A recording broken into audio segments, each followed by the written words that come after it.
Welcome back to another edition of Zero Block 30. Today we have 5 rounds in the magazine. No, as you were. No, as we do 5. I thought we went 5, then went back to 4. Now we're back at 5.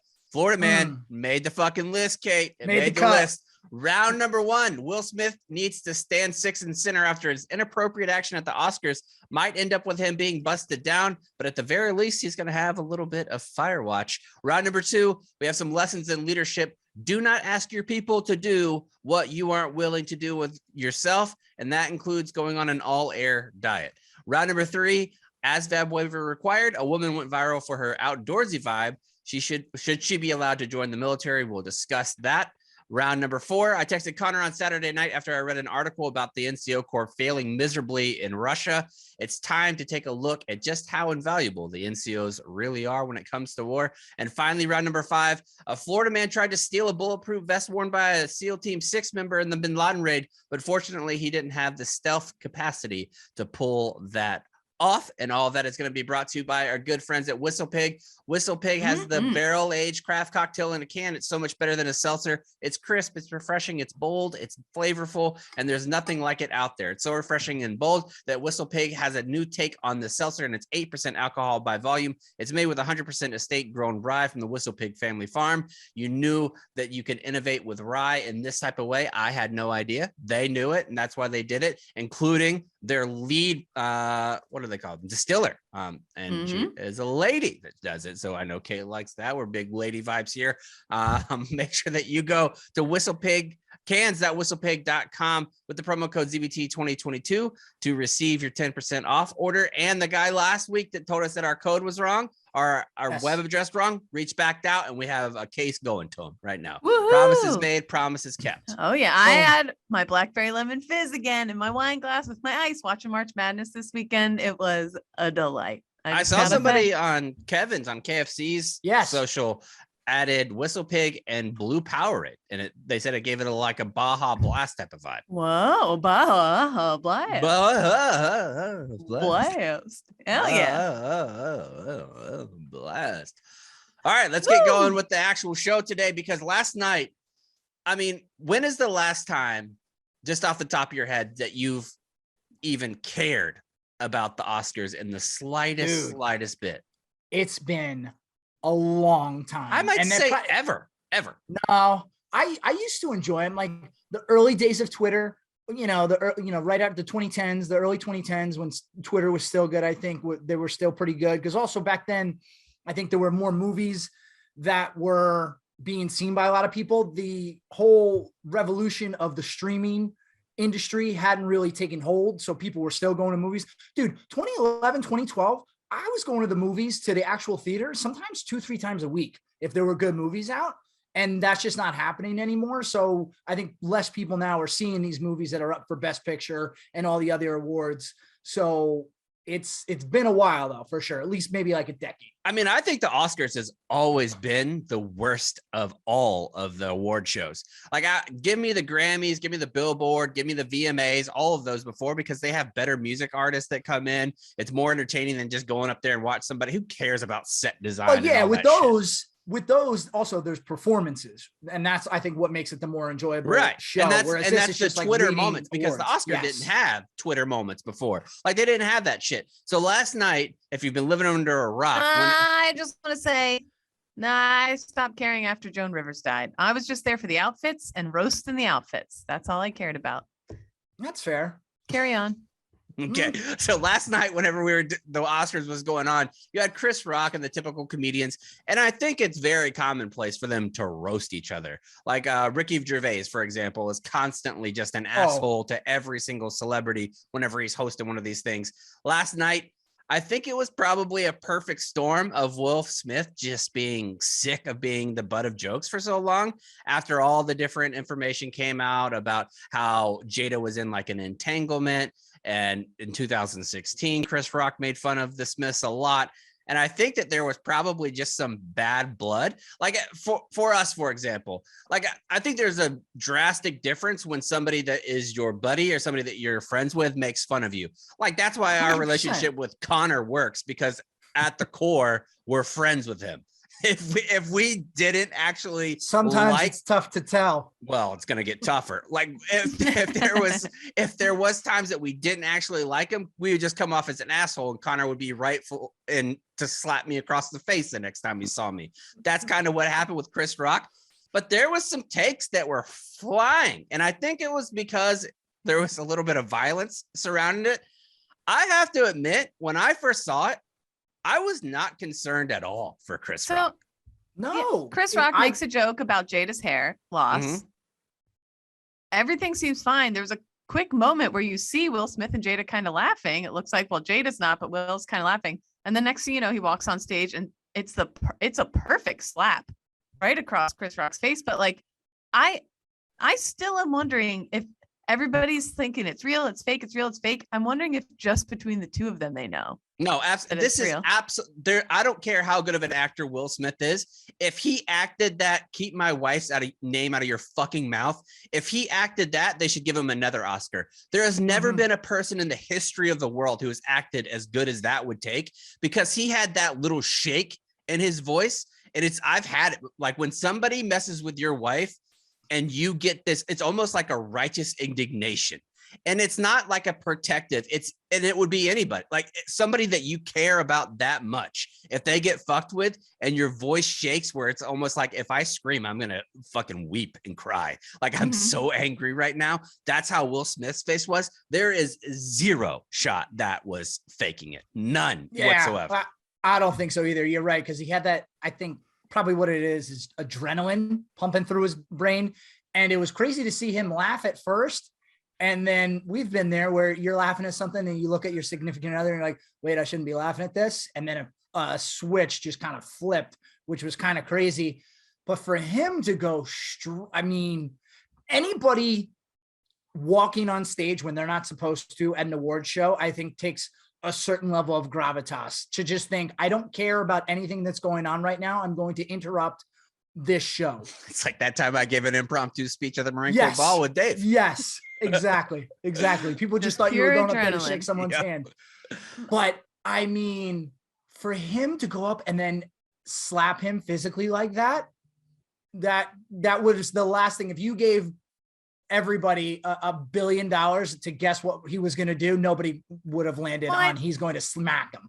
I think one of the reasons I still am like, is it fake, is that Chris Rock just kept right on rolling. What is he supposed to do though? Like, I feel like in that moment, if somebody walks across your, like, I think he did exactly what a normal person, like, what? I just got fucking slapped, but I'm still on stage on one of the biggest award shows in the history of the world and live streamed everywhere in the fucking world. What do I do at this moment? And it's not like Chris Rock is not some fucking, he's not going to be confused with Daniel Day-Lewis at any point for being like having all these acting chops. He's in like comedy movies. He's not a deep actor in that way. There's no shot he was pretending. There's no shot Will Smith. I can't believe Dave said it. Dave is usually so spot on with that, and losing his fastball a little bit. Maybe so, because Dave would not, the fact that Dave wasn't sure if that was real. Yeah, I was shocked. I'm still not sure. I'm still waiting for the two of them to be like, we got you all. No, that would have came out right away. Coming. The media members, all the different media members saying, don't ask him about it because they want to be able to talk to their publicists and stuff before. Like everybody else that was going out there, don't ask him about it. I was blown away. Consider this we got to get past the point. If you are the type of person that is constantly going after somebody else's spouse or going after people that, you have to expect to be slapped in the face at some point. I mean, no, I disagree with that. Like for me, if I was insulting to somebody, who have I been the most insulting to? Probably Lindsey Graham.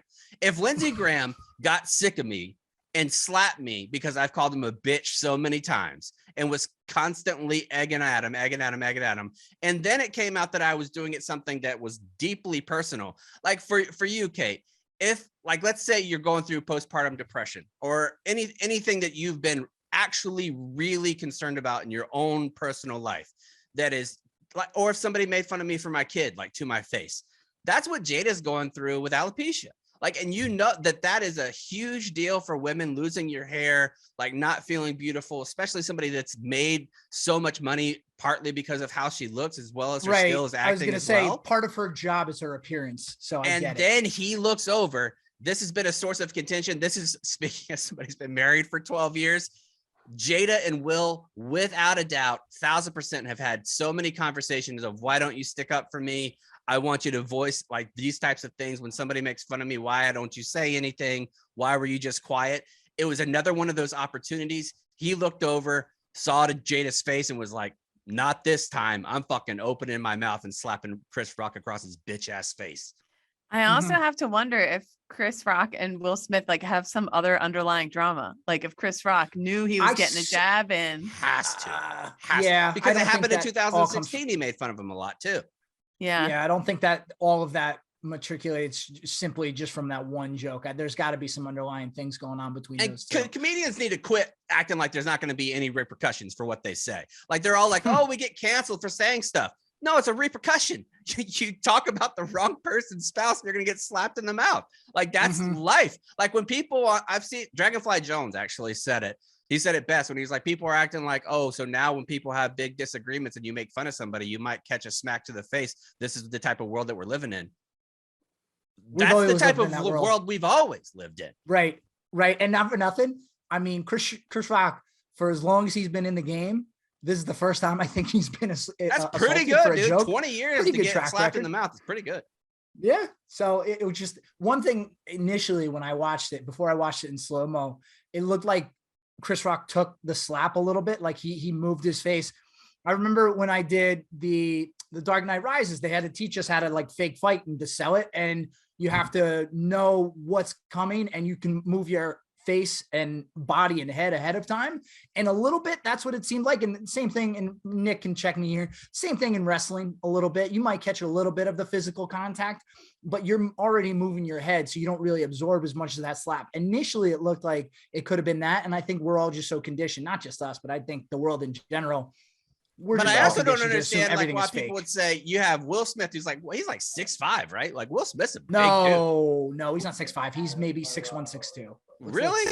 Yeah. I'm gonna look it up right now. What do you think, Kate? Well, so there was the 2016. There was the 2016 opener where he went in really hard against Jada in a bunch of different ways, and then in 2018, Will Smith posted a birthday tribute to his ex-wife, who's the mother of his adult son Trey.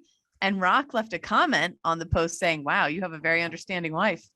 And Smith, so people responded like, don't hate, you're such a hater, whatever. So Chris Rock inserted himself out of nowhere on a family post. So Chris Rock's definitely had it coming. People don't want to say that. People are like, oh, fuck that. Chris Rock had it coming.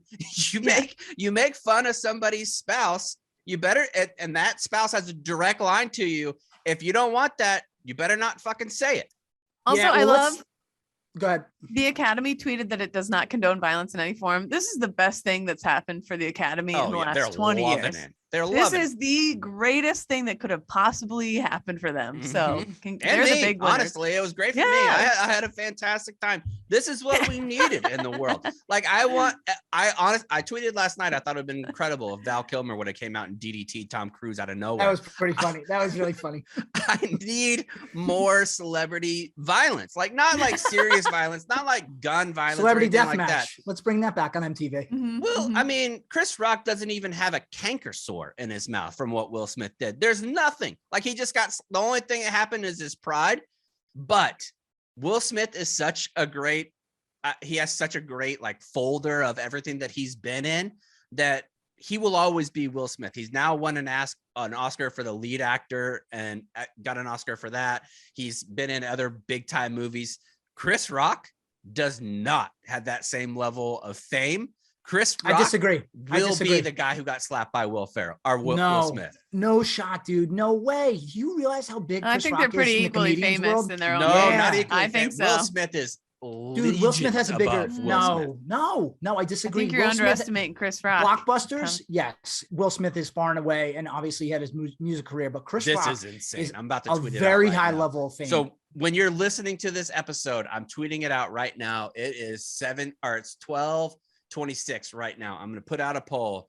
Who is more famous? And it's going to be an absolute bloodbath. What do you guys think? I think it's going to be 90-10. I'm on Team Chaps. I'm on Team Chaps for the record. I don't even think it's close. I think it's pretty even. I'll No say- way. dude. But I mean, people forget Chris Rock was on Saturday Night Live. Yeah, he's had a very prominent stand-up career. He's arguably one of the top 10 comedians of all time. People I will would make say that, but argument. he's still not in the same stratosphere as Will Smith. Yeah. For a while, Will Smith was the biggest star in Hollywood. Like, Yeah. the only one that might be comparable at the same time of Will Smith's height was Tom Cruise. Tom Cruise and Will Smith is it. Like, like 90s actor. I mean, he had the best TV show on, like the highest watched TV show. He had Armageddon, Men in Black, Wild West, all those movies back to back to back. I mean, Wild West isn't helping your argument here. Trust Wild me. West was a blockbuster Great smash. song though. Great song No, it though. was not. Wild West. Anyway, what's the It's a point huge here? flop. What's the No, point no. here of all this? What do you want to say? Are you mad at Will Smith? Do you think he did a good I thing? am. I am, because listen, I'm going to say this. I don't condone that he smacked him, because a few reasons. Number one, you got to know where you are. And now, unfortunately, something that was 30 years in the making, him winning an Oscar, is going to always be overshadowed by what he did. Something that was so well-deserved. His Oscar was so well-deserved after his entire body of work that Chaps just mentioned, will forever be overshadowed. It will So always be now he's mentioned with being the slap. overshadowed for being a great husband, I would say. No, Or I don't think he's a Oscar great winner husband. and No, I don't think he's a good husband. Oh, I do. And I woman, think there's Can I finish lots my of point? women. Okay, let's put yourself in the shoes. You're not really violent types. This might not be a fair question.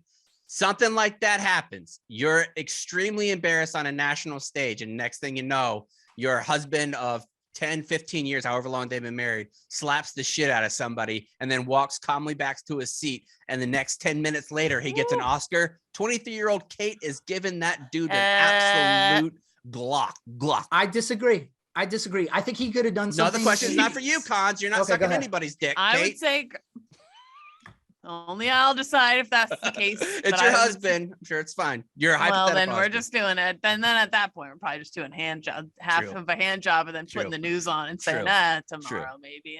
I got heartburn. I just think he looks like the smaller of the two now. I really do that. The physical, because like he's been reduced. It's like Chris Rock took a very low shot and he responded by hitting him. And people are going to, again, have that overshadow his accomplishment that night. I think if he just sat in his seat and screamed at him, that would have been a viable thing. I think the best thing would have been to I pull him think it's aside. worse. I think just sitting there screaming at him worse than slapping him in the face. I think if you're Now, I have gonna a question. if you're gonna go that far, you got to slap somebody. I have to say, of all the different forms of violence he could have chosen, let's put Slap on is our perfect. let's put on our little McMatt hats for a Mhm. second here. You're a tan belt. You're brand new. You're Will Smith, fresh out of the Marine Corps. You know the neck chop. I feel Mhm. like the neck chop would have been fucking badass, especially if you hit Chris Rock right in the jugular and just plopped An him right arterial there. stun is what Kate's An talking about. arterial stun, a jab up to the nose would have been Mhm. brutal. Haven't seen Chris Rock with a bloody nose trying to complete the thing. Yeah, A leg sweep. I feel like leg sweep would be good because those gives you big time headaches because you smash your head against the ground. Right. I feel like if you there's a don't lot do of proper different. break falls. I I just- feel like you're right there, Kate, that if he would have done anything, an actual closed fist, the worst thing that could have happened to Will Smith if he knocks Chris Rock out. Like if Yeah, he a knocked slap Chris was Rock, perfect. A if you're slap was the 5'8", perfect level of force. if you're that big and you hit somebody smaller and you knock them out on stage while they're wearing a tuxedo, I feel like everybody looks down on you like, oh, why are you picking on Chris Rock? But because Chris Rock took the slap so well, it negated all of the size differentiation that normally would happen. It was the perfect use of perfect. force. He didn't bleed at all. He's not I hurt can't at all. believe how Perfect much I violence. disagree with the both of you. Like to be in that forum and to not have some level of decorum to restrain yourself. You know what he could have done? Walked up there. Shout out to my buddy Nick, who always taught me this is an unbelievable move that will completely emasculate someone. You walk up, you grab him by the wrist, and you say something into his ear. And that's going to sound like, oh, that's not as forceful. If he walked up, grabbed his wrist- mouth. You got No, a if he real walked pretty up little mouth said- hole. Chris, knock it off right now. Don't say those things about my wife. And if you want to see another day, you'll apologize to her right now. And then sat See, down to I his feel seat. like you get Dave, Big Cat, every single influencer immediately. Hardo. If you're gonna talk about it, be about it. I mean, so here's the other thing. I think like if it's in a bar and like somebody like physically assaults your wife, yeah, cool. Gloves are off. Go back at that dude. He made a joke. And yes, I understand it. But was the an insult. Oscars technically is the bar, Cons. You can't forget that. They have all True. kinds of booze flowing. True. There's all the kinds of Oscars cans doesn't at serve. whistlepig.com with the No, promo that's code the DBT Golden 2022. Globes. That's The the only Golden thing Globes that where they could have serve made booze. this better, friendly reminder, we had a Marine in my unit who passed out at his table at the Spike TV Awards and had to get his body physically dragged out in the Stress Blues. Mhm. And he was sitting at Jessica Biel's table. So I had a friendly boss reminder. that once had to be forcibly removed from the Super Bowl. So Yeah. Potato. But the only slap that could have made this better, I think his use of force was perfect, would have been a backhand. yeah, let's take it from a military's perspective. Let's go up the continuum of force. The only thing, he was only on level 2. Like he's Right. only a physical presence and verbal commands is level 1. Second is putting your hands on somebody slightly. And we're not talking Right. about big time strikes. We're talking about an overhand slap. I feel like that's the second level in the 7 levels of the continuum of force, and he's fine. And backhand is level 3. He stopped right at 2. The forward hand strike. Pistol no whip dr- would have been too far. Pistol whip would have been too far, but again, would have been extremely cool. It would have been. I wish I So would get cool. pistol whip. I mean, I feel like saying that you survived a pistol whip might be better than you got shot. All right, let's move on to Possibly. round number 2. Round number 2, we are going to talk about something completely different, but it's going to start with a little bit of acting too. I bet you, whenever you Ooh. press play this morning or whenever you're listening on ZBT, you would not have expected a Michelle Pfeiffer reference, but one's about to come, right, Kate? Whoa. In 2013, Michelle Pfeiffer, the OG Catwoman who starred in Batman Returns alongside Michael Keaton, admitted to being part of a movement that believed humans cannot. Oh, pardon me. She believes that humans can exist without food or water. See, I read that wrong because you would That's think so insane. it's Yeah. the opposite. Mhm. Wow. Joining the group when she reached Hollywood at the age of 20, Pfeiffer was convinced that the diet regime would keep her slim while simultaneously expanding her spiritual horizons. At first, she was persuaded to become vegetarian via fruitarianism, a diet that consists primarily of fruits.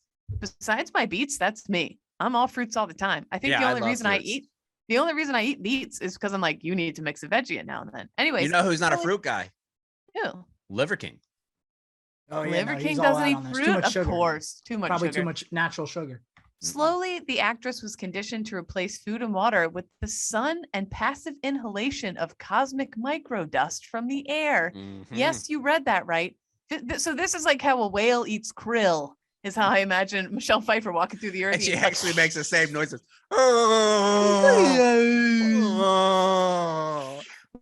Batman. That's why she hasn't had a role in like 15 years. It's because Right, she just exactly. makes She's that sucking noise in all the time. microdust. Very Yes, you annoying. read that right.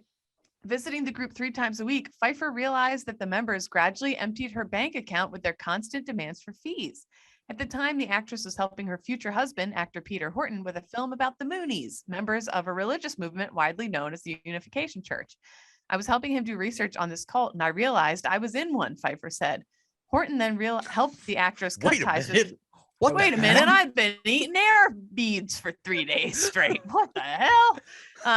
That's air beads. That's what we call You full? cosmic No, dust. I just had a huge bite of outside air. I am stuffed. Yeah, I'm just full of air.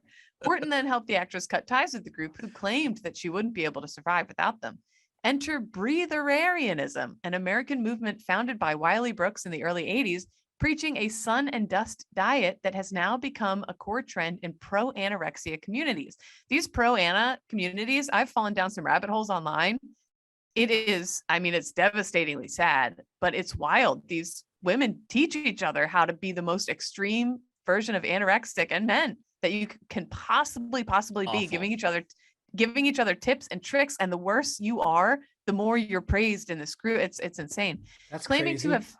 to have fasted for 19 years, Brooks was first introduced to the public in 1980 by deadlifting 1,100 pounds on a variety show called That's Incredible, shortly after he'd been a New York-based sound engineer for Jimi Hendrix and Led Zeppelin.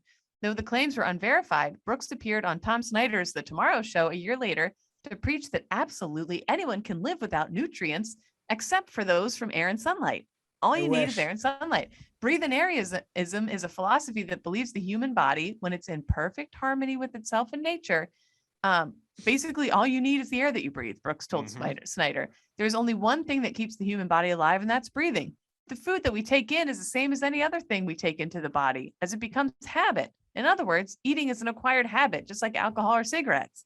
You don't really need it. So my son, I could see an entire group of Lance Corporals believe in this. Oh, I've been billion wasting all percent. this time feeding my baby when he would have been fine. If Yeah, I the only had thing you not. really need is Monster and fucking dip. That's it. It's Monster and dip. Brooks then went on to make questionable claims like how breatharian mothers don't need to feed their babies who are born with the ability to survive on air and sun. He Mhm. also believed that those who pass away during hunger strikes are killed by their death wish, not from starvation. Just to be clear, if you try to live off air and light, you're gonna die. Is Right. the way that goes. Spoiler. Despite the detractors, however, Brooks gathered a huge number of followers and eventually set up an institute in California in '82. At the time, he advised against fasting, and followers were urged to clean their blood with 24 food items featuring a yellow vibration quality. This included grapefruit, eggs, chicken, fish, and rum raisin Haagen-Dazs ice cream. I gotta say, Yeah. I'm in. Like that I'm sounds in. like a great diet. I would eat the That shit out sounds of that pretty diet. great. In '83, the leader was seen leaving a 7-Eleven with a Slurpee, a hot dog, and Twinkies. Trays of room service food, including chicken pot pie and biscuits, were found outside his hotel room in Vancouver, and slowly things started to fall apart. He was sneaking food in his sleep when everyone else in his group was starving. I have taught yoga for 15 years, and I've been to India where people survive without eating. So I know that. Actually, no, we read the reports, they don't survive. It's called starvation. Yeah, but there's some stuff that happens in India in the yoga communities that really will throw you for a loop. Like that one Mhm. fella who had his hand up in the air for like 20 years and it's all Right. deformed and shit. Right. When Brooks began losing followers, he responded with an accusation of his own. Against the woman who was starting to bring him down, I suppose. What is this, Leffler? I'm getting this all mixed up Yeah, now. this is him. Yeah. Yeah. We were romantically involved. We broke up. Now she's out for revenge. What she says is a bunch of garbage, she claimed. I go into 7-Elevens all the time, but only to buy magazines. I go to restaurants and to health Reads them food for the stores articles. because my friends eat. No one can prove I'm eating the food. Then Hmm. came the McDonald's fiasco. Who among us has not had a McDonald's fiasco at some point? All right, I mean, really I quickly, have really- a tattoo on my ribs. Exactly. This is true. That's a living fiasco. Real quick, let's say you're about to get yourself into a McDonald's fiasco. What is your order? Oh. I would go. Is it what time of day is it? Let's say it's 3 a.m. after You're midnight. fucked up. Yeah. Between midnight and 3 a.m, and you've been out enjoying some libations. Do I know I'm gonna die or no? Yes. Let's just say you're gonna live. Yeah. Okay, You're pretty yeah. certain. I'm pretty certain I'm gonna die. Okay. Well, if I know I'm gonna die, I'm going with an egg McMuffin. I'm going with a double fillet of fish, the 2 patties of fish on one with ketchup instead of tartar sauce, and probably a McRib. Okay, that's a good order. I'm definitely doing. I love the McMuffin. I got to do a McMuffin. Got to do a hash brown. I'm mixing in a 10-piece nugget, probably just your good old fashioned Big Mac, and I'm washing it all down with the chocolate shake because I love the shakes at McDonald's. Oh, I love just the Coke or the Sprite. Oh, and fries are a given, obviously. Dollar Menu McChicken, 2 Mhm. of them, extra mayonnaise, and put it in the microwave for me, honey. I want my mayonnaise hot. God. Dripping. Extra lettuce on there. Then I want Oh. McFlurries with extra M&Ms and a hot fudge sundae on the side. McDonald's has the best dollar menu hot fudge sundaes. Spoiler alert. I want the box of the cookies, the soft little cookies. Okay, I'm going all out in the desserts. here. When did you get to Mayonnaise. the point where you started to embrace your sauciness? Oh, I've always been a saucy lady. I probably in college, bacon ranch fries, and I would From cover them. Wendy's? No, this place Canyon Pizza at IUP. I know there's one Oh. at Penn State too. I would cover them in so much. I have a permanent scar on the inside of my finger. I was feeding one of my drunk friends a French fry once. She bit me so hard she almost took my finger clear off. On the so inside? so much ranch. Oh yeah. Jesus Christ. Like, you showed like almost at the webbing of your fingers. Yeah. Like Oh, yeah, that's yeah, like yeah. deep in her mouth. I'll show you next time you come up. It's Kate almost there lost was a blood finger. everywhere. Blood Oh, and my ranch. goodness. Just blood and ranch. And then we still kept eating. Anyway, so the McDonald's fiasco. Brooks believed that humans aren't supposed to live in a 3rd dimension reality. Instead, we're all 5th dimensional True. beings who we're trapped on Earth, being sucked into the 3D world, which is why we feel the urge to eat 3D food. When the leader was caught eating, easting McDonald's, he incorporated the American fast food giant into his philosophy, saying basically all McDonald's locations are built on properties protected by 5D energies and spiritual portals. This is why breatharians feel happier and at peace in a McDonald's. Say what? He then went on to recommend his followers drink as much Diet Coke and eat as many double quarter pounders as possible before they Okay. meditate, claiming that Diet Coke is liquid light, True. And cows are magical fifth dimensional converters who turn third dimensional food into fifth dimensional food. It's all starting to make That's sense. tough to argue with. It's hard to argue with. I'm kind of interested in trying it out. With a heavy focus on spirituality, Brooks basically evolved into urging his followers to either starve or eat fast food up until his death in 2016. Abandoning his classes, the leader then devoted 100% of his time to solve the problem as to why we need to eat some type of food to keep our physical body alive and light, blah, blah, blah, blah, blah. I will say there is something to this, because when I was at Quantico, this was essentially my diet. I ate fast food or else I starved. And so did Kelsey.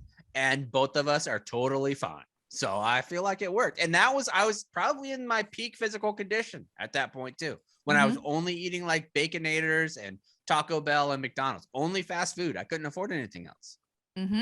Yeah, I was talking about the dance cult on here the other day, the 7M dance cult that's taking all the TikTok dancers right now and making them do fake, real estate ads with their dance and stuff, and is taking all their money. It's crazy, but I can see how people fall in. What is that? Have we talked about that? I have no idea what you're talking about. Oh, I've been following it so crazy close. So a couple of big time TikTok dancers started partnering up with and like falling into relationships with these guys who were from this church of the 7M. And the pillars of 7M, one of the pillars is that the way that they take over is through social media. And they're going after 1 billion followers. Once they hit 1 billion, God returns and the wrath, whatever. But if you're one of their 1 billion followers, then you're good, whatever. So it's run by this guy named David Shin and whatever. Anyways, a bunch of these TikTok dancers, people started saying the other week, hey, I haven't heard from my friend so-and-so in like a year. And somebody else was like, oh my God, I haven't heard from her either. Well, they all live at this house, which is like a hype house of sorts, except it's for this 7M church. And all their dances have changed. They dance now to like 70s and 80s wholesome music. And they've been forced to like intermarry. So they're like all marrying each other and stuff. And they do a lot of their dances at home. Like polyamorous or something? I know, but they do a lot of commune? It's like a commune almost. It's like a commune. They do almost all their dances at home, and it's actually illegal to do in California. So they're changing a lot of their old posts now, but at homes that the owner of the 7M cult has up for sale. He's a big real estate guy too. So, and basically they're doing car ads. A bunch of them are the halftime dancers for the Clippers. And people are starting to tweet at the Clippers like, hey, you guys have cult members dancing at your halftime show. Hey, Kia, you have cult members dancing in your ads on TikTok. Hey, and it turns out looking into it like more and more, like it's really creepy. They have the women now. But would you ever look into that? If somebody was like, hey, there's a bunch of cult members at Barstool, would you look into it? I don't think I would. Like, I think if I think somebody should. Like if you're the Clippers organization, like these people, the premise is just so insane that the same thing with the McDonald's story with those folks. Like you hear these stories and you're like, there's no way any real person. But then the next thing you know, you have these rallies where people are thinking that fucking JFK Jr.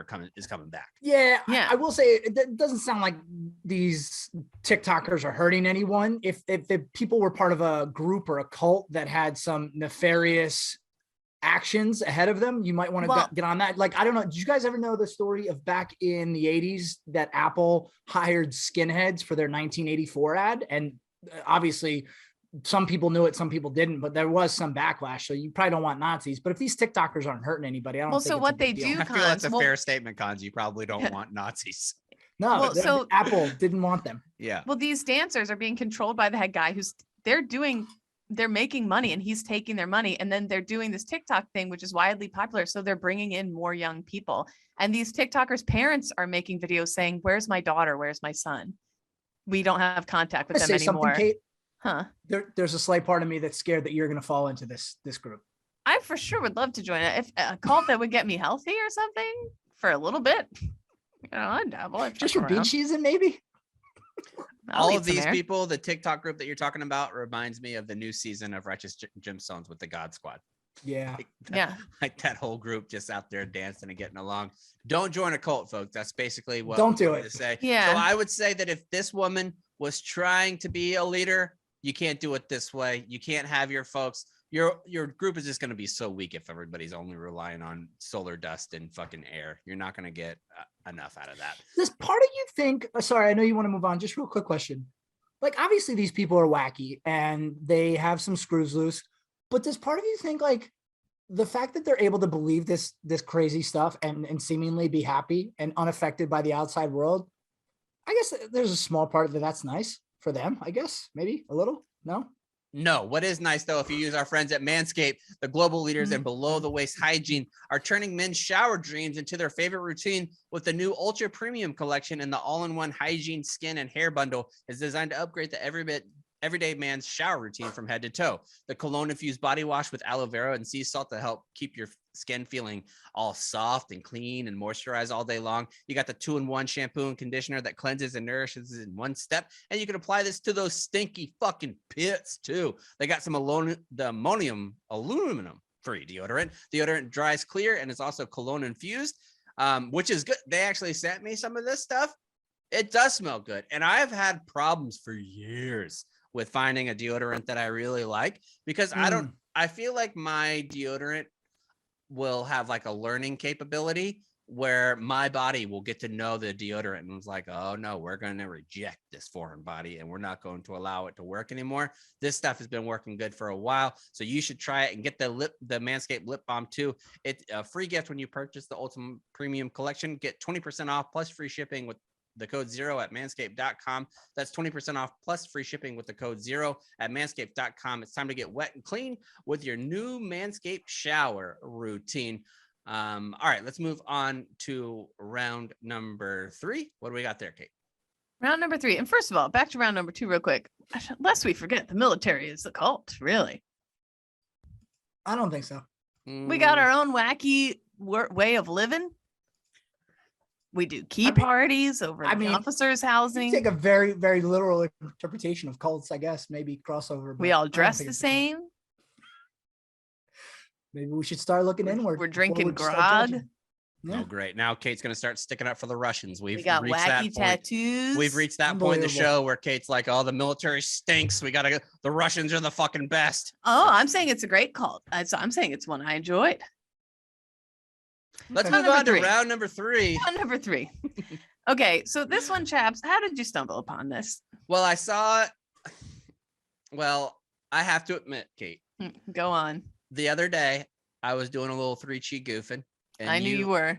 You happened to tweet a picture of a bird. I believe it was like a swallow or something like that from one of the many bird counts that you followed. Yes. I looked at it, went to a couple other different bird sites because I was looking at birds that were smiling because it was making me laugh. And then the next thing I know, I see this headline. And I thought, this is something our Katie would let happen. Katie would definitely let birds nest in her hair for 84 days. Okay. Probably. Because it would be rude to ask them to leave. That's she very would apologize true. to them. I will say once something nests, you have to let it complete. Like if they're you don't. No, I completely agree with Kate. In my shed, I left because I have like speakers in my shed where that's the speakers for the pool, like so it's controlled in there and doesn't get all messed up. I left the window open and over like 2 or 3 days, and then when I went in to the shed to go get something, I noticed there was a full out bird's nest in there. And I was like, I'm not even sure if I can close the window now, because what if there's eggs in there and the mom or dad needs to get back to feed this baby? I can't do that. Exactly. Once there's an egg involved, you can't stop. Whatever. And another time at my old house, there was this big entryway and there was a big bird's nest, and the birds were just constantly shitting. And it was like right when you walk into my front door, you don't want to have just acres of bird shit all over the place. So I knocked it down. And when I knocked it down, there was little eggs on the inside, like robin eggs. And I felt so terrible. You should feel terrible. Never again. Jesus. Speaking of, we got someone named Robin in this story. So this is the first person account for this woman. In 2013, my husband, Robin, took a job in Ghana. We relocated from London, where I worked as a photographer and copywriter, to the capital, Accra. We then moved to the grasslands, where guinea grass swayed 11 feet tall. I love this. Hold on. This is from like one of those tabloids in fucking England. Like The Sun, UK. Yeah, like one of those. Like the Daily Mail, I think, actually. Yep, the Daily Mail. Perfect. Home was a thatched bungalow beside the Volta River. I had loved nature since childhood, and when my dad taught me about birds and animals, I photographed horses professionally and considered the outdoors the place where I felt most alive. So when we arrived on the plains, I felt relief. Robin worked, but my visa didn't permit me to. What a treat. And I left isolated, homesick, and lacking purpose. Come on. With a few people around our home, I turned to nature. I learned the routines of local birds, the weavers that flew from kapok trees, trailing fronds like streamers, and a pair of violet turicos that roost every dusk. What the fuck is this bitch doing? Sure. What is this? This lady bizarre. Honestly, Like, this would be me for sure. This is essentially poor Gwyneth Paltrow trying to start her own goop company. Yes. Yes, that's accurate. In September 2018, I had just a year to live and enjoy Africa. Oh no, I was so sad. In September 2018, the rainy season was in full flow. After one particularly bad thunderstorm, I found a fledgling, a bronze-winged mannequin finch, barely a month old, on the ground. He was abandoned. How did you age this thing? I have no idea. I have no idea. He was abandoned by his flock, his nest blown from the mango tree. His eyes were tightly shut and he was shuddering, too young to survive alone. He was the size of my little finger, with feathers the color of rich tea biscuits, inky eyes, and a small bill like pencil lead. I placed him in a screwing with me. Is this for real? I swear to God, this is it. I placed him in a cardboard box, mimicking a nest, stayed up all night researching how to care for him. I spoke to an expert who said it would take 12 weeks to prepare him for the wild. But honestly, this is something Kate would text us at like 7 o'clock in the morning on a Saturday of things that I have a bird here, and remind me, I got a story. Hey guys, I'm gonna be late. I gotta fucking take care of this bird. It's the speckled finch. You know, I saw it. Next thing I know, it's got a pencil lead mouth, and I had to adopt it and take care of it forever. I once accidentally hit a squirrel on my bicycle. It was already wounded. And I ran it over on my bike as a kid going down a grass hill. Let me tell you, I put it in my neighbor's baseball cap and rode this thing all the way home to my dad. I was like freaking out. It was the worst. Anyway, what did he do when you brought that there? Say, what are you going to do with this? Was it still alive? Was it my childhood memory? A group of the dads were having beers, hanging out, and I believe the squirrel was beyond repair. Mm-hmm. And I don't really want to say what happens next. Did you get thrown on the bonfire? No. In my memory, I could be wrong. Okay. He's tied in like a plastic Wawa bag to the tailpipe of our minivan. Oh, Jesus Christ. And just the whole squad's fucking hanging out. Meanwhile, Chip and Dale are just hanging out on the tailpipe. That can't be true. Just wondering how their fate is going to lead them. It's like that one scene where it's like your first time. That's how the squirrel is. This can't be. Well, at Carbon, they turned the car on. It was a peaceful death. You're trying to smoke them out? Jesus Christ, Joe. Oh my God, Mr. Mannion. What is going on? He's going to call me and be like, we took it to the vet. What are you thinking about? In my childhood memory, no, I see it. He could say that, but I see the pain deep inside your eyes. That's I'm sorry for even bringing this up. What a terrible memory. Kate. My goodness gracious. There's no way that really happened. It might have. I have tears in my eyes. No, that was repressed and it came out right there. This is seriously acting as a therapy session for you. I'm pretty sure we went to the vet. We're going to have to get Joe on the podcast to get to the bottom of this. And then the vet wasn't there, and maybe that's why it happened. Maybe it didn't happen. So what, they tied him on the tailpipe to bring him home? Misconstrue tying it up in a Wawa bag and putting it on your fucking tailpipe. It's not like that. That's not like you put it in a basket and left it out for like we were having a picnic. You remember, was there another time that there was a plastic bag filled with squirrels that was tied to your dad's fucking to tie tailpipe? Wounded animals no, to I'm the tailpipe? Sweating. Can I say what maybe one of the dads threw it out as an idea that I overheard, and it was so jarring it stuck in my head that like, no, of course not. But now my child, you know how memories change. Now in my head it's like, let me see. I got his number. Let me see if I could call him. He's gonna be like, what? No, that never happened. Man.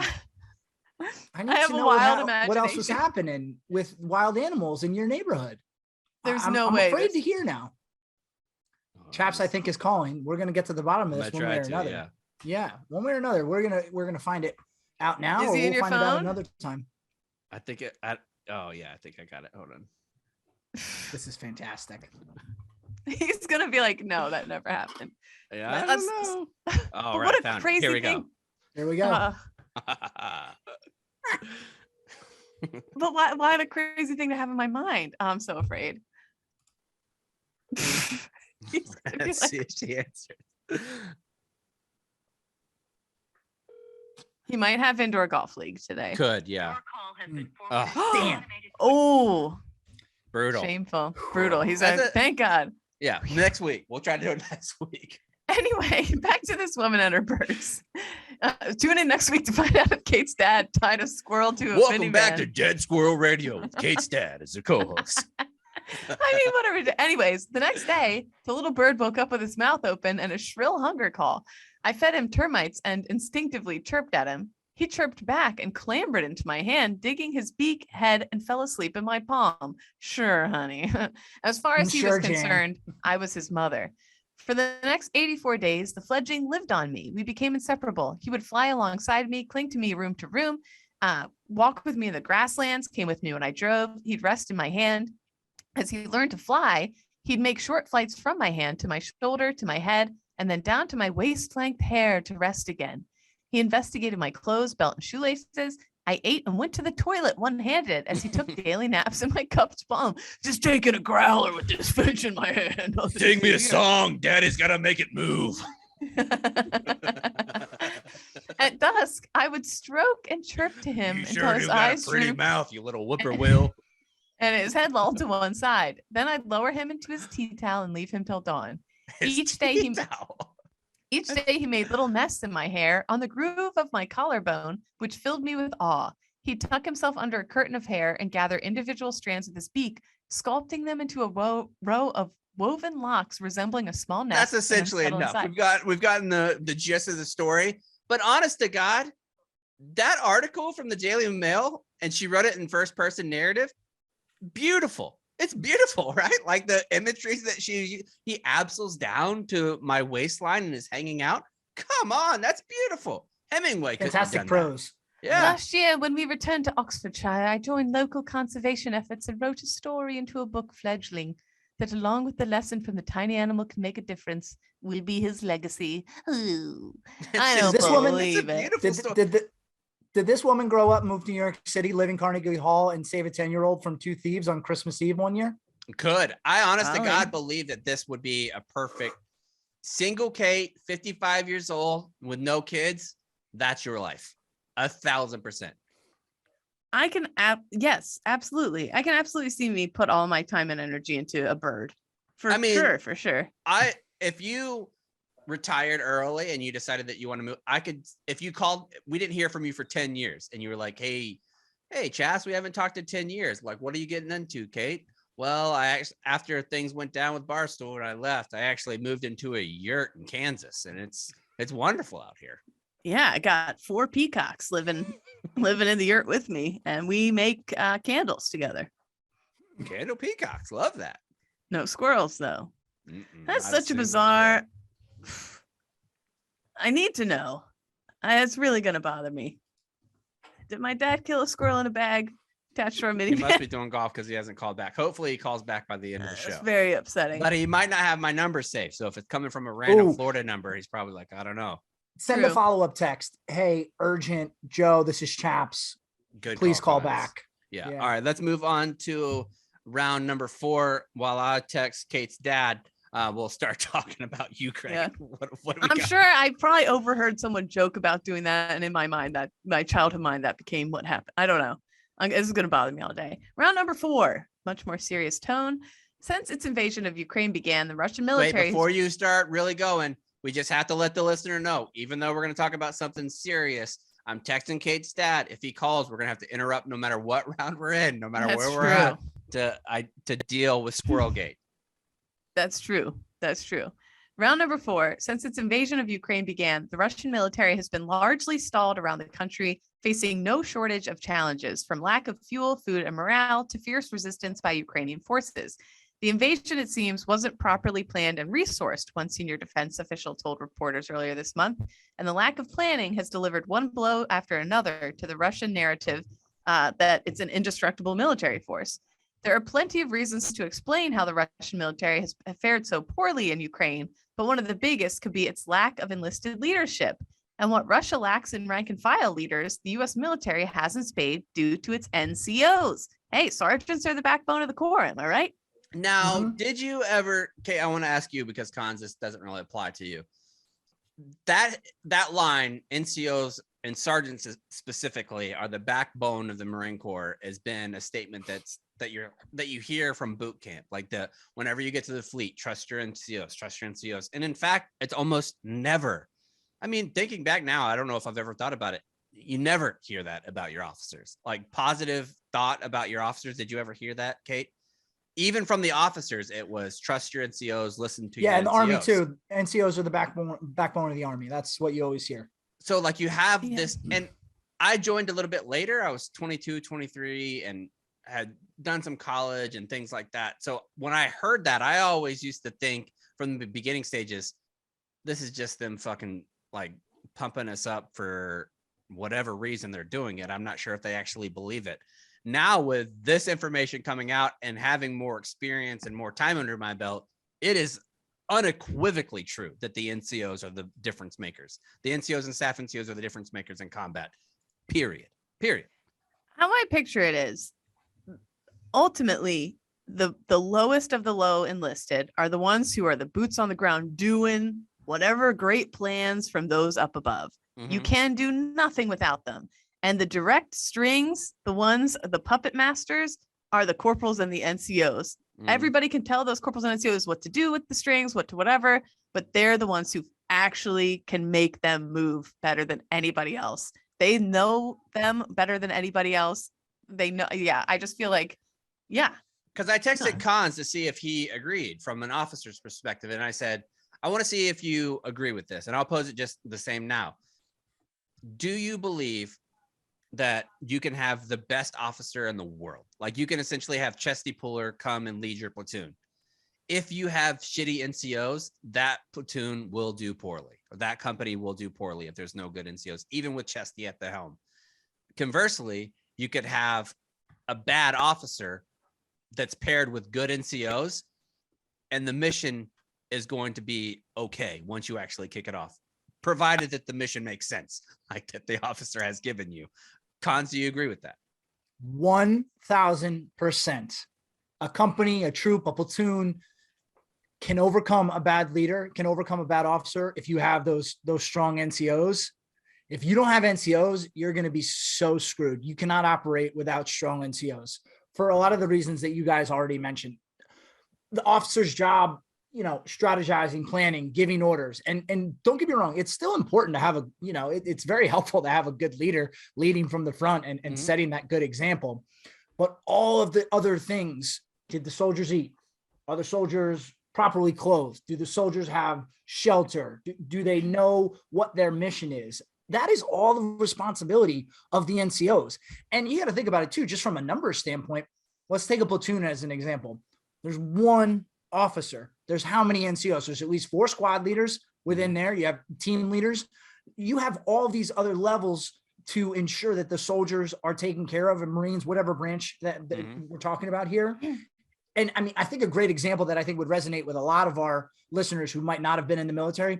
Look at Band of Brothers, the series that everybody has seen. They were able to operate and still succeed and do well because of all those amazing NCOs that they had throughout Easy Company. They had obviously Winters, who was a great officer. When they lost him to battalion, they went through a whole bunch of different officers who were good, bad, whatever, but they stayed strong.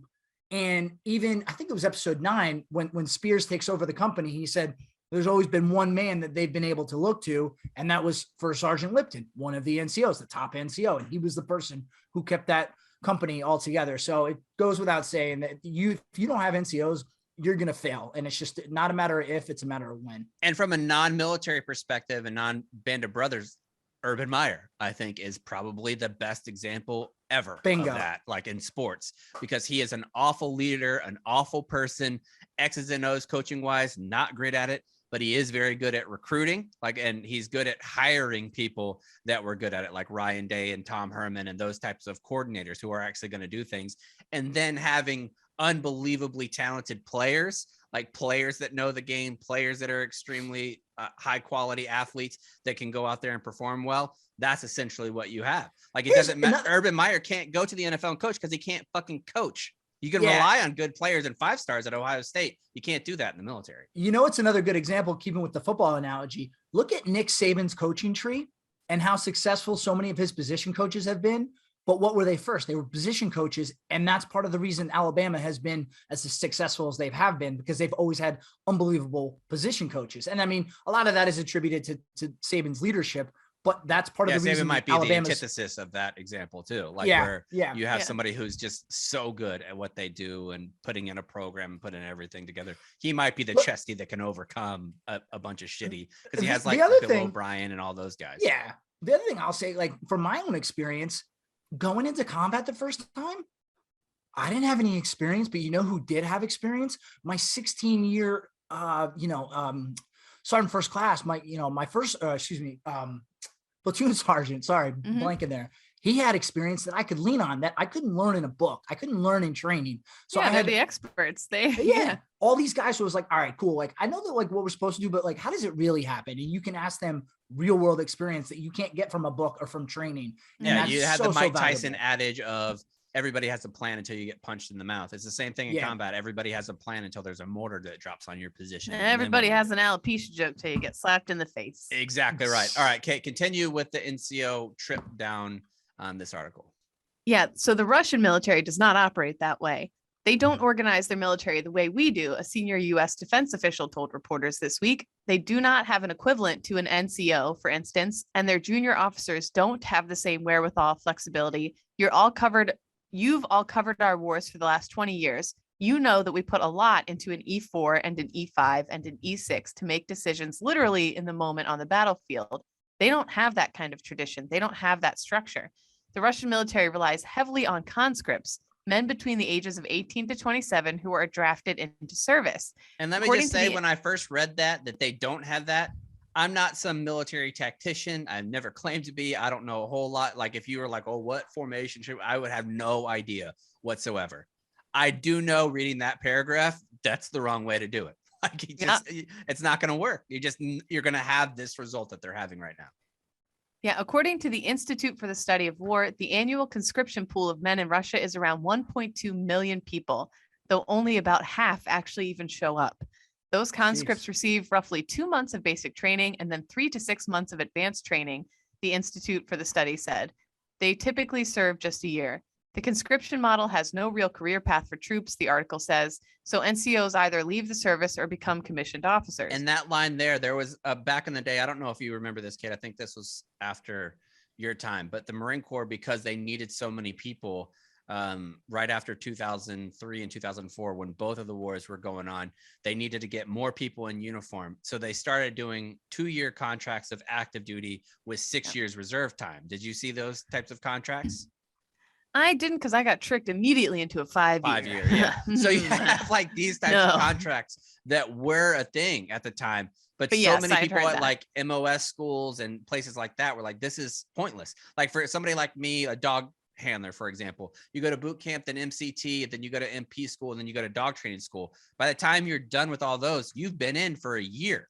So then you only have a year to actually do your job. So you have to go to your base, do a pre-deployment, you do one deployment, and then you're essentially done. So the military is putting in all this time and money and effort into training you, and you're only around for a year. That's what Russia's doing all the time. Of course they're going to be shitty. And with way less training and with people who don't want to be there at all. People who have no ours experience. Is volunteer. So in turn, officers perform duties that would normally be performed by NCOs in Western armies. So they're doing the Charlie work. That responsibility has remained. Lieutenants in the Russian military today fill the roles of both a platoon leader and platoon sergeant in the US military. The system is a huge part of why the Russian military has struggled in Ukraine, according to Lieutenant General Mark Hertling. They don't have a chain of command to help get information or orders out and have to go to each individual soldier. And the NCO they may have are either appointed or elected, Hertling said, and likely have no training in what their responsibilities should be. This would make for a great episode of The Office, am I right? An office style show where nobody knows what the junior officers who are not well versed, just like in our army, are experiencing combat for the first time. And instead of being able to turn to their platoon sergeant who runs their team, they've got to do it all themselves. Which is what So- Cons just said. Yeah. Right. Without NCOs, officers in a unit are responsible for every detail, no matter how small or mundane. So Cons, picture that. Picture yourself back in Iraq, but with no NCOs, and you are dealing directly. Well, with- because like the staff and like the junior staff NCO and the NCO's role, typically whenever the commander, the platoon commander, the company commander would come out, you have everything ready to go. Everybody's Mhm. already done their guard mounts. Everybody's already done their formations to make sure everybody has their gear, that it's on right, that it's worn correctly, that they've done all of the training that they need to have, that they have their water, they have their MREs, that they have everything. And then when the officer comes out, all you have to do is give them a thumbs up. We're good. We're up. Let's go. And then Yep, when we're ready to go. when the officer trusts the NCO or the staff NCO in that, it changes the entire dynamic of what you can do. Once the officer can just deal with battalion and deal with the sergeant major and deal with the colonel or the XO or whoever and get what the actual mission is, then the small unit commander can come out and imply intent to what the NCO and staff NCO has already prepared the platoon to do. Yeah. He goes on to say, while NCOs are critical every day in a tank platoon, for example, the platoon sergeant knows everything there is to know the tank and how to operate it. They're especially important in combat. Without my NCOs, it's impossible for me to be able to effectively lead my team. Medal of Honor recipient Flo Groberg, former guest of the show, told Task and Purpose. I wouldn't have the right guidance. I wouldn't have the right expertise and leadership on the team to be able to motivate, track, and really do the impossible for our soldiers. They're the connective tissue to the mission. That's a great way to put it. Asked if the U.S. military could operate without NCOs, Groberg said, hard no. No, not a chance. Absolutely not. Am I still here? Yeah, you're good. Yeah. Oh, I got a note saying a combat mission will never be successful without trained and educated NCOs, said retired Sergeant Major of the Marine Corps Alfred L. McMichael, who also served as a first half NCO for Allied Command Operations at NATO. Basically, it's a lot of, which is great to hear. It's a lot of everybody giving much love to the NCOs. I can't imagine the Russian military without it. I can't. Also, this is kind of a side note, but have you seen a lot of the upper tier defense department in Russia are like starting to disappear as things are going bad? Oh yeah. Mhm. Like nobody's seen from the head of their defense department in like 2 weeks. And they think that a video that was put in of him is like an old record. I don't know. I'm putting the tinfoil hat on. I believe it. They're disappearing. Kate, do you over there. remember the Marine Corps ditty for Sergeant Major McMichael at boot camp? No. First black Sergeant Major of the Marine Corps.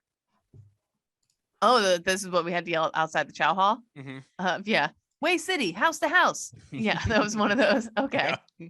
Yep. See, that's the only one I remember. Yeah, I think just that think overall also- it's go ahead, Cons.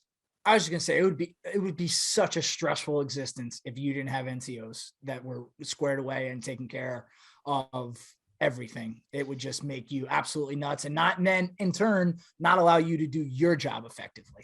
But I ultimately I think that this is a great lesson because it really shows us the reason why they are struggling. Like this, to me, that this is the best example. They don't have logistics. They don't have all the things that they need because they don't have a good NCO corps. Like that's the reason why.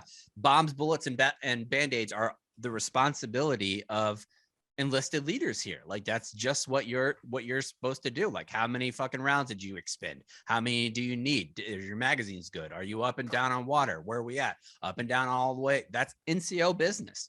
Yeah. And one other thing I'll say about too, like I think back to being a platoon leader, there's 33 guys in my platoon, including everybody. Now I had a relationship with all 33, but from a sheer numbers and time perspective, I can't well, one, it's just not professional to have like a super close relationship with each person within your platoon, because that's just improper for that divide to be overstepped.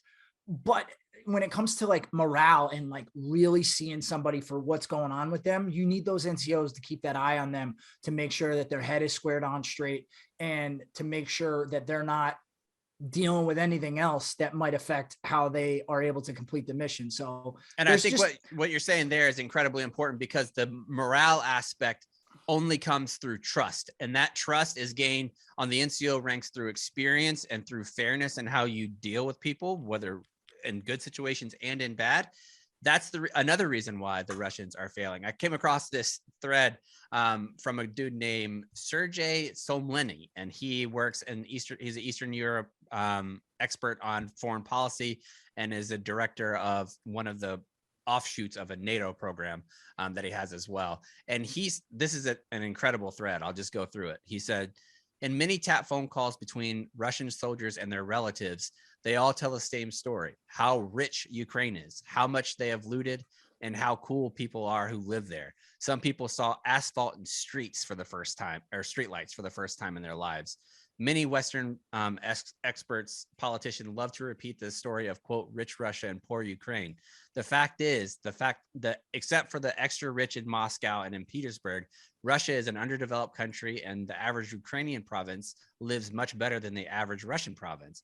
I don't talk about political freedoms in Ukraine, like the election of mayors and free press and self-governance and all that, but I do want to say that they had no idea how well off Ukraine was because they were lied to.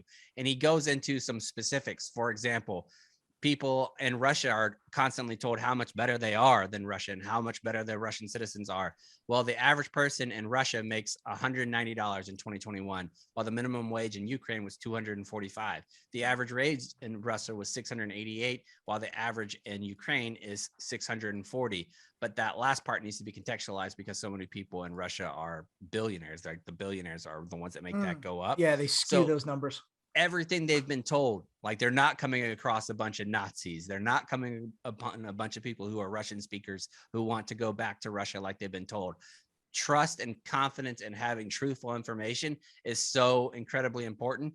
And I feel like that lesson is going to be the lesson learned for, I think, our military is like trust, like having the ability to believe what your leaders are saying is so invaluable when you're talking about the human element of war. It's just so invaluable. Mhm. I'm thinking too, I keep tying things back to, I think that's what we do as humans, to our own experience. And like, I went to Afghanistan. By the time I went and I was there and boots on the ground, I didn't quite, like, a lot of us sit in the smoke pit and be like, what is the main reason we're here now at this point? Like, clearly what we're doing is not working, blah, blah, blah. And it wasn't the higher ups that kept us motivated. We weren't clear on the mission, but it was the NCOs. We just wanted to do a good job for our NCOs. And that was the crux of it. Like, it didn't even matter why we were there or what we were doing.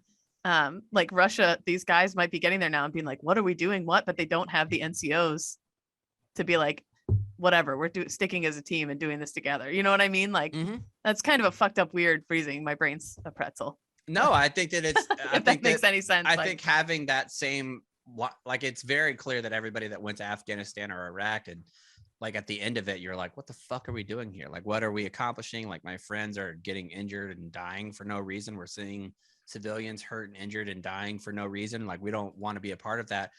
Russia, I feel like, is doing the same thing, but to a way whole worse, nother level. Right. Yeah. I mean, yeah, it's not even comparable, but I'm saying, like, this is dumb. I'm not even comparing them, and it's going to sound like I am. I'm just saying two different militaries who at the lowest level might be a little confused about the reasons for whatever they're doing.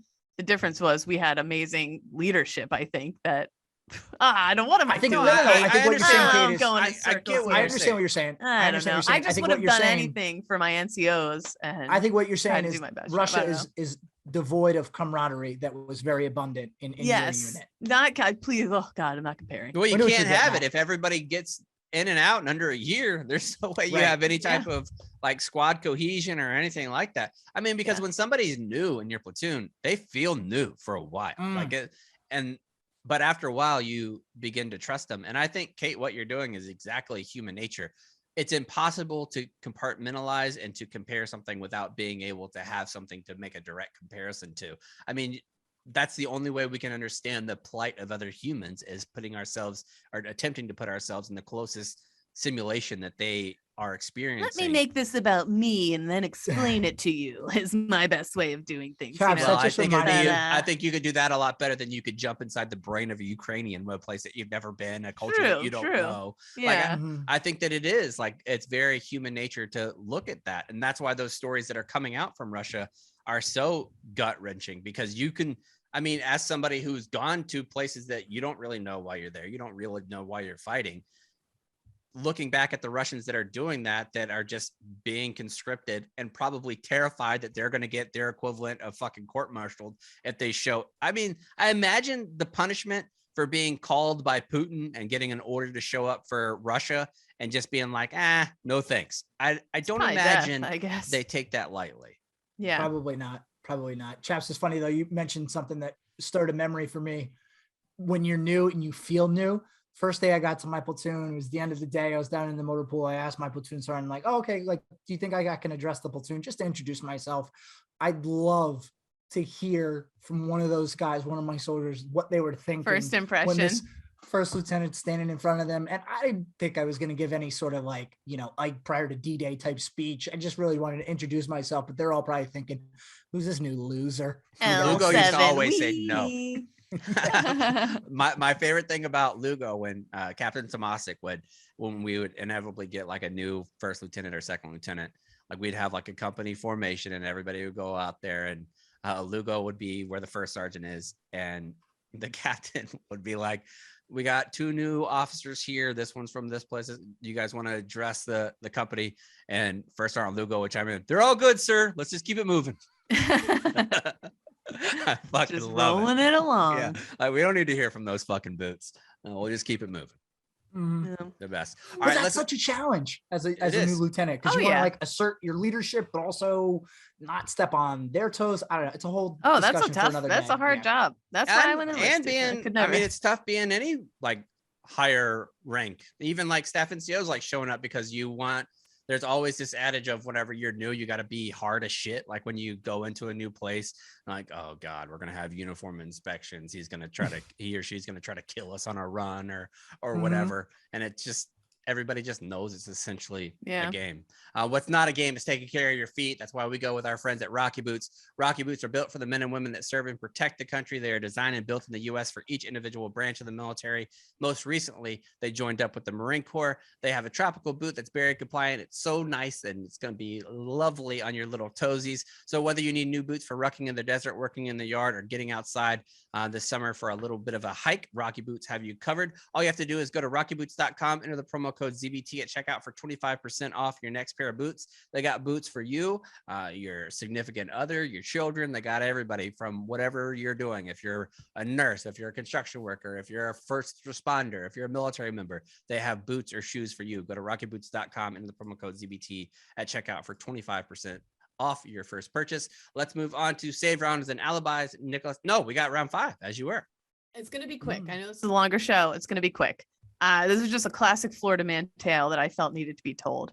So a contractor working at the Navy SEAL Museum was arrested last week for trying to steal, allegedly, a ballistic vest that was worn by a member of the SEAL team that took out Osama bin Laden. The cops alleged that Kendall Rust, his last name was Rust, age 30, was working inside the museum in Fort Pierce, Florida, when an employee noticed he was acting suspiciously. When Rust later packed up his tools and began to leave, the female employee told cops that she noticed a Navy SEAL ballistic article was missing from the room Rust was in. Apprised of the item's appearance, a museum official confronted Rust, who reportedly copped to swiping the vest because he just wanted to take a picture of it. A museum official estimated the vest was worth $50,000 since it was part of the uniform of a Navy SEAL during the bin Laden raid. I didn't know that there was monetary value on stuff like that. Like a baseball that was hit during the World Series is worth a lot more. And holy shit, a vest worn by a nail. Yeah, I mean, go on YouTube or go on eBay and try to check out World War II items. Those shits are expensive. Like, I mean, I didn't know there was $50,000. I didn't If know there you was a had market that for in the- World War II memorabilia. If you have that in a couple years, like 20 years, and you're like, this is worn on the Osama bin Laden raid, I would imagine there's lots of military collectors that would pay a pretty penny for that stuff. Now, say I'm on the bin Laden raid, I'm Mhm. Navy SEAL, I have the vest.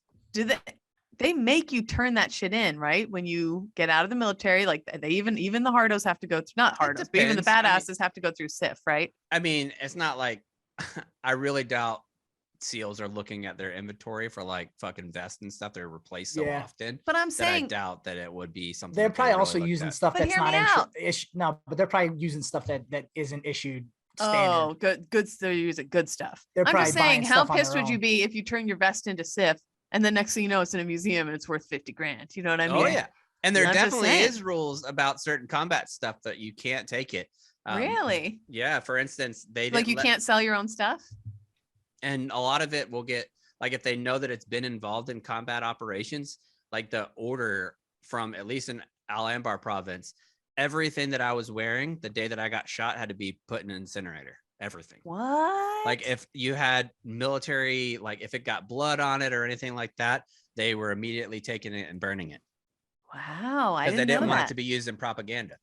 Well, anyway, this guy tried. He had gotten it out, so he wanted to take a photo of it outside, he said. And when he got caught by the cops, he cried. And last I checked, he was in jail on a $10,000 bond. So poor Rust. And I was very upset that I lost my shoes because they like What my were shoes they? had a little bit of blood on them and they had to Mhm. get rid of them. They were like, I think my mom actually sent them to me. They were just like Merrill hiking boots. Like they weren't Yeah. even like Nice. military issue boots, but because of the places that we were going in Fallujah had so many like canals up Why and you down. gotta get a pair of Rocky boots, my friend. Should have had Place it. those. That would have been Promo good. code All right, ZBT. let's move on with save rounds and alibis. Nick, we'll start with you. What do you got, pal?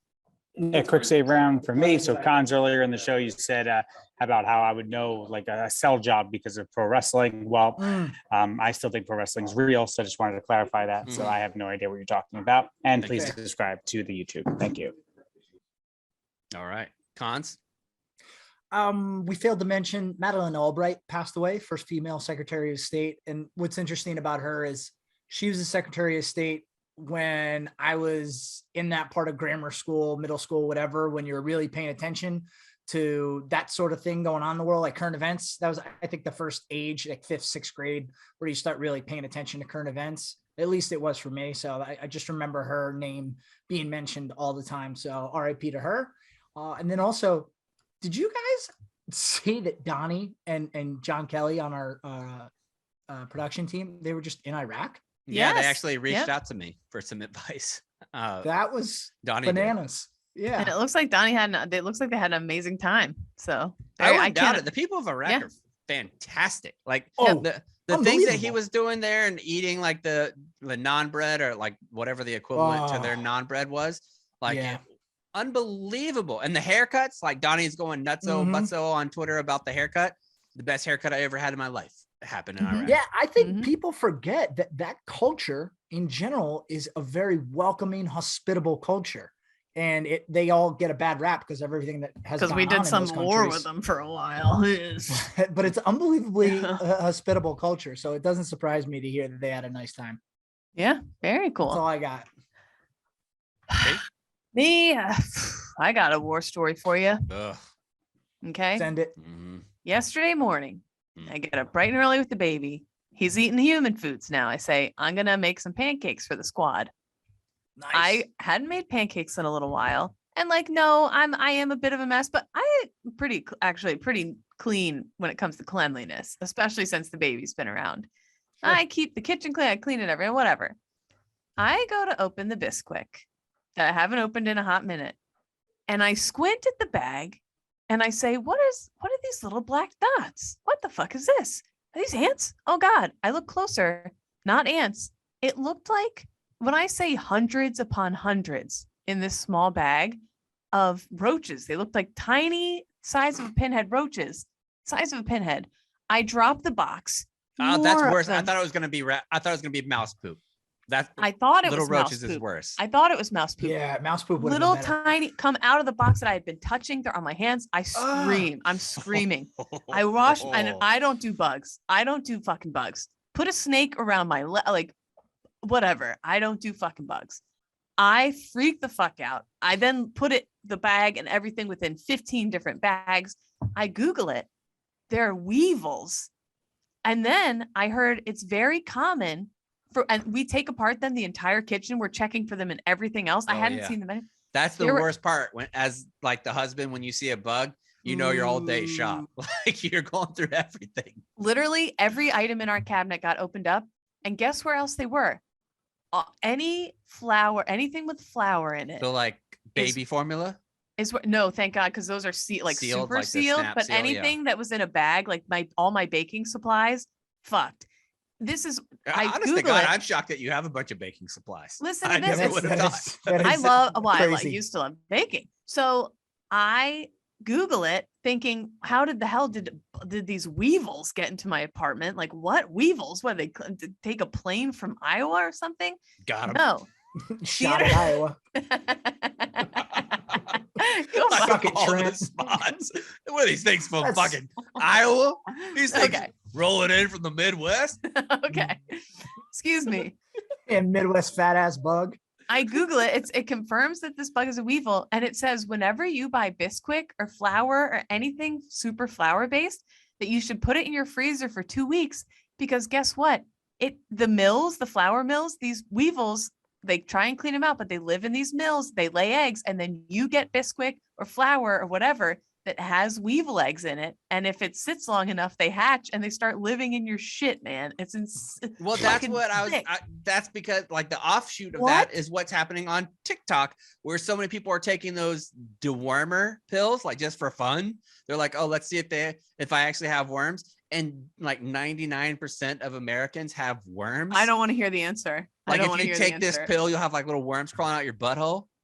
Oh no. I can't hear you. I don't know what you said, No, and I'm not putting no. them back on. Cons, you give me a signal. I'm trusting you to when I can put these back on. We're good.